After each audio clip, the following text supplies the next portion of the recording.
Today's guest is Sam Dwyer.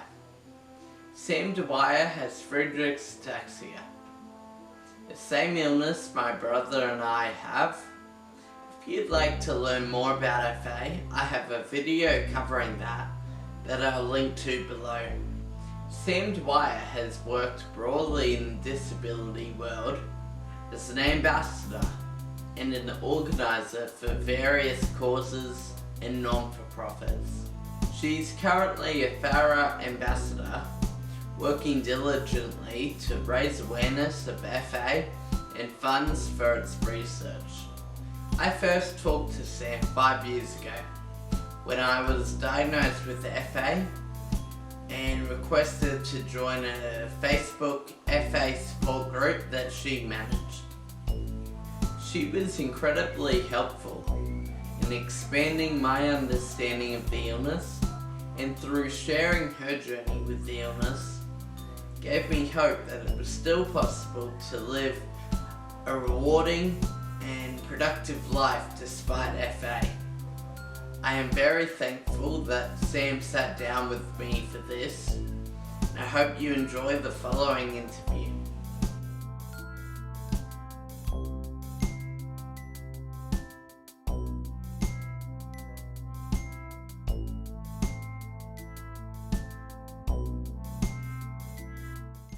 You give the viewers and I an insight into the journey you've travelled so far with your illness.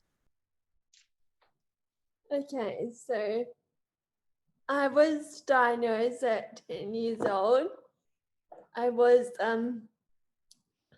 pre-symptomatic, but my older sister was diagnosed. She's 18 months older than me. So they tested me and found that I had FA too.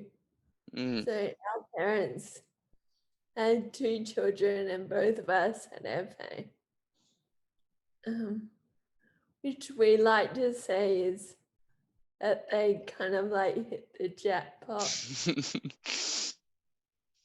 Yeah, I'm in the same boat actually, my brother and I. Oh yeah. Yeah. Yes. So 10 years old, that's full on. I was 19 when mine came on. Ruben was 14. So how quickly, if you don't mind expanding, did it go from there, degenerate from there? So I probably started having symptoms within a few years. And I started using a walking frame at 15. And I started using a wheelchair at 19. Okay. Yeah. And how has that been? What was that like at 19? I mean, I think Ruben was a little younger, maybe 18 when he went in chair. But I know for him, he said it was actually one of the most freeing experiences he had with the illness. Yeah, it was really hard because it was I really wanted to get through high school walking because there's all the high school pressures and everything. I just wanted to stay walking that, but I was really getting to the end of my abilities, and after school it became obvious that I was going to need a wheelchair just to navigate the world and to be able to go out and do things. And so I started using a wheelchair, and yeah, it was so much freedom because I could do all these things I'd stopped doing for years. Yeah. So 19, you're in chair. And then what did you do from there? Did you consider uni or? Yes, so I started going to uni. I got my Bachelor of Business. Oh, wow. Yeah. Was that difficult? with the illness and the fatigue and all that? Yeah, it was really hard, but I was really proud of the fact that I got it. Yeah, 100%. So you got your bachelor's, and then what did you do from there?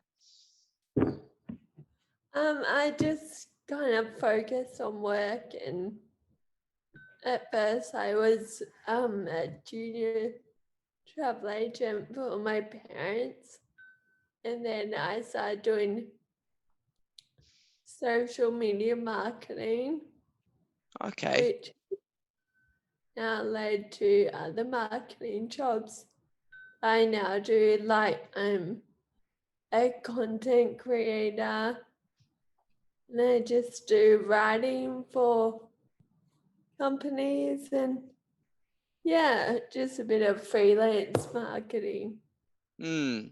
That's cool. So do you do that from home? Is that like over the computer? That's really cool.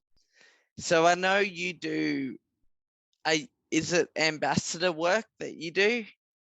Yeah, I've seen you, I've seen there's something you do. It's on, like when you make PayPal purchases, it'll come up with, do you want to donate to something? And Young Care. Yeah, so I used to live at Young Care mm, with my sister, and we became Young Care ambassadors. So Young Care is like an organization that started in Brisbane, and they help provide housing for young people with disabilities. mm, They particularly like getting young people out of nursing homes into these houses. So we were living in one of those houses. And yeah, so that's just I've done a lot of work with them. Like me and Jeremy were the face of their campaign. mm. It's just ended, but it's been going for like 2 years. It's been all over Australia, and yeah, we just done a lot with them, and I think they featured us on some I think it was Catch.com. So Okay. it was like making a donation to Young, and they just used some pictures of us. Yeah. Because I've seen you guys around it a few times. I think there was something on ABC News once. Was that you Yeah, and your sister again? yeah, that was. Was that the Young Care Youth or whatever, or was that something different? Well, so that was, so since we lived at Young Care, since then we've moved into our own apartments in the city. It's almost been a year that we've been here. Mm, Um, the ABC report last year that was on report on the the buildings that were in there. They're called SDA, Specialist Disability Accommodation. mm, And the NDIS has made SDA possible. And it was a report about just like the growing number of SDA and how it's enabling people with disabilities to live in the city and be a part of normal life and just be included in the community. that's really interesting. And how have Yeah, you found that a year on from there? Do you enjoy it? oh yeah, it's Yeah. such a difference to being in a group home. Mm, It's just amazing. yeah. What have you learned from overcoming your own personal adversities? I would say,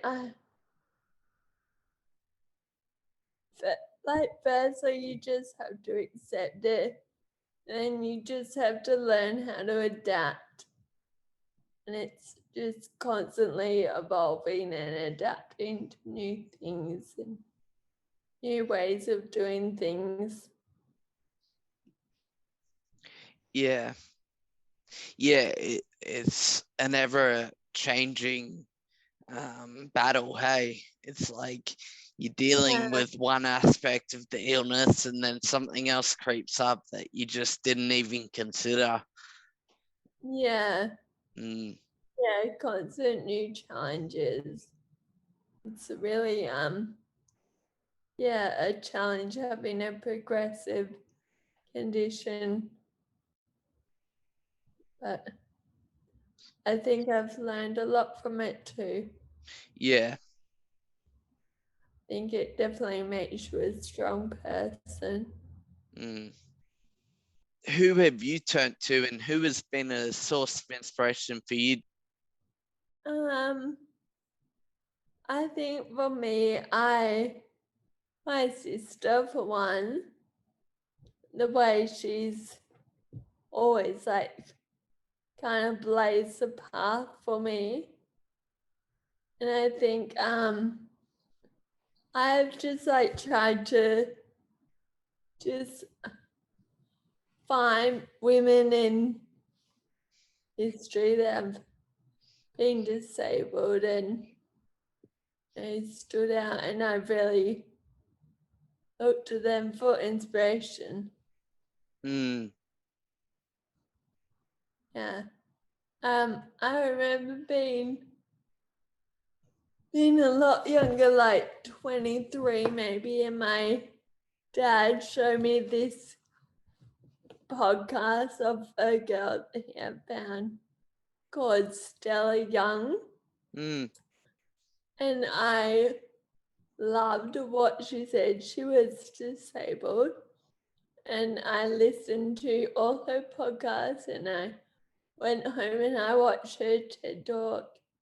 And I was just like, oh my gosh, she's so amazing. Mm.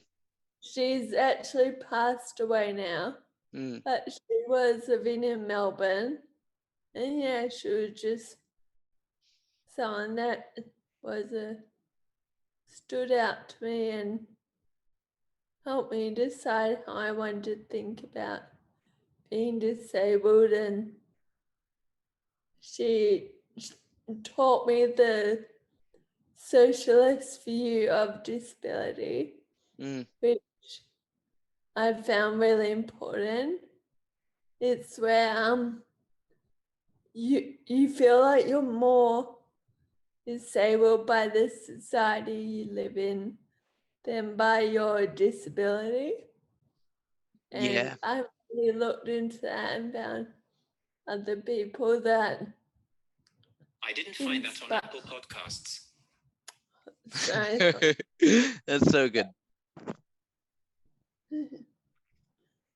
Yeah, so that sort of thing just helped me figure out how I want to think about having a disability. Now I listen to the Two Disabled Dudes podcast. So that's Kyle and Sean, who live in America, and they both have FA. Okay. Yeah, and I've met them both. Oh, cool. Lovely. Yeah. So yeah, I just love their podcast. Is They that really... the same Kyle that did that movie? The ataxia, was it? Yes, did you see the movie? I didn't see it. I still want to see it. I've seen interviews with him and he's so cool. He was someone I found early on that, yeah. Oh man, I'll have to check that out. The Two Disabled Dudes. What projects are you currently doing or have recently completed that you're proud of? One that I'm currently doing is I'm writing my autobiography. Oh, wicked. Yeah. Oh, wicked. That's so great. How's that going? Yeah, really good so far. Yeah. I'm really enjoying doing it. So and I'll be really proud once it's done. Yeah. How long have you been working on that? About a year now. Oh, wow. Yeah, it was like my isolation Yeah, project. that's a good one. How have you found writing about your life and FA? Is it difficult or? Yeah, it's been really difficult. I really like my teenage years especially were really not good for me. I was not the person I am now. Like I hadn't accepted FA and everything was just such a struggle for me, and I just hated everyone. Yeah. Hated my family and just didn't want to talk to anyone. Mm. Yeah, So it was. writing about it, it brings that back up, the memories and that. Yeah, it's really therapeutic though to Mm. write about it. And be like, oh my god, that's not who I am anymore. Mm. I Mm. know why I was so crazy back then. Yeah. I Yeah. think dealing with teenage angst and everything, and then FA on top of that. Yeah, exactly. Thrown into the mix. Yeah, whether you've been diagnosed or you're just having symptoms, I think it's really hard.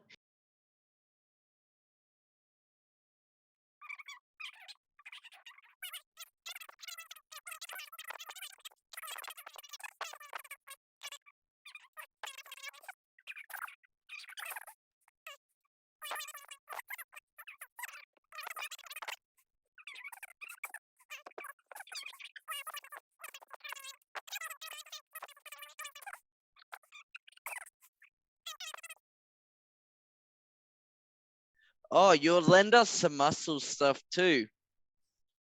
You did the Brisbane, was it Brisbane Fun Run? Was that It was just a walk? Fun, yeah, yeah. So you were involved in that?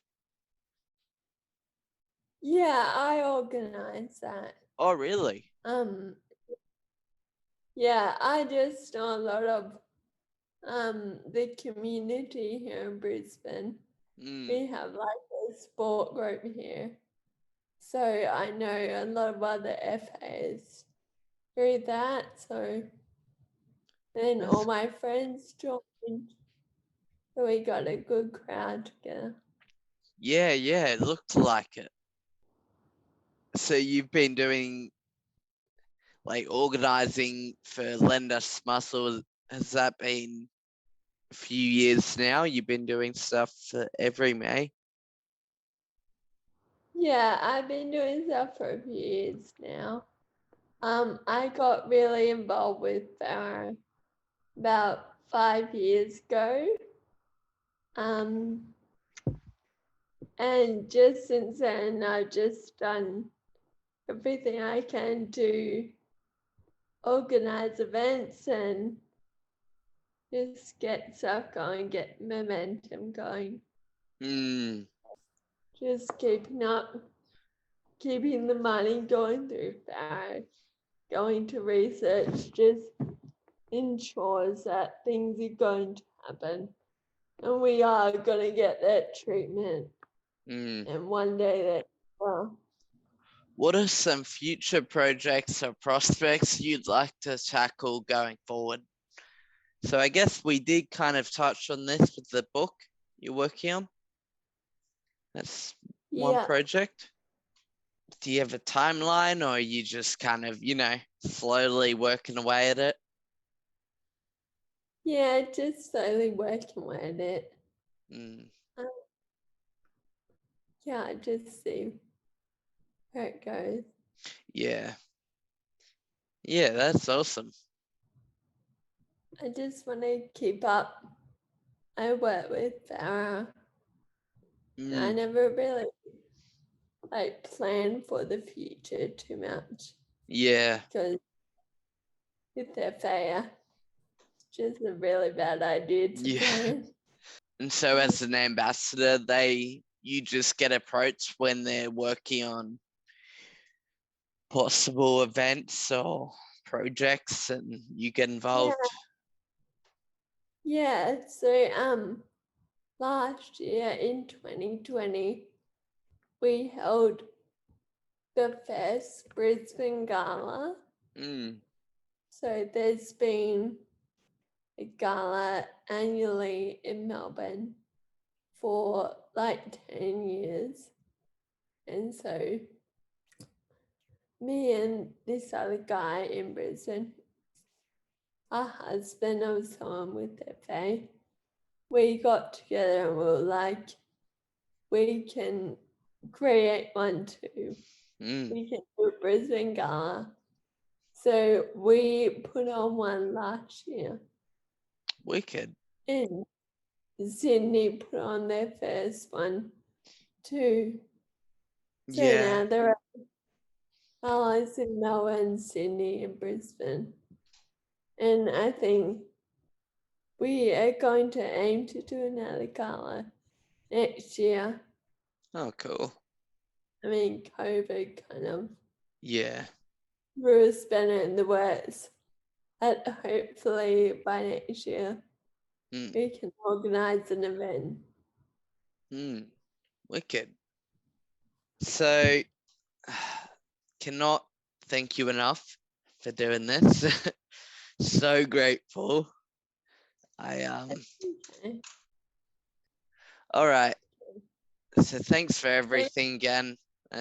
Great interview. That was awesome. I'll talk to you later. Talk to you later. See you soon.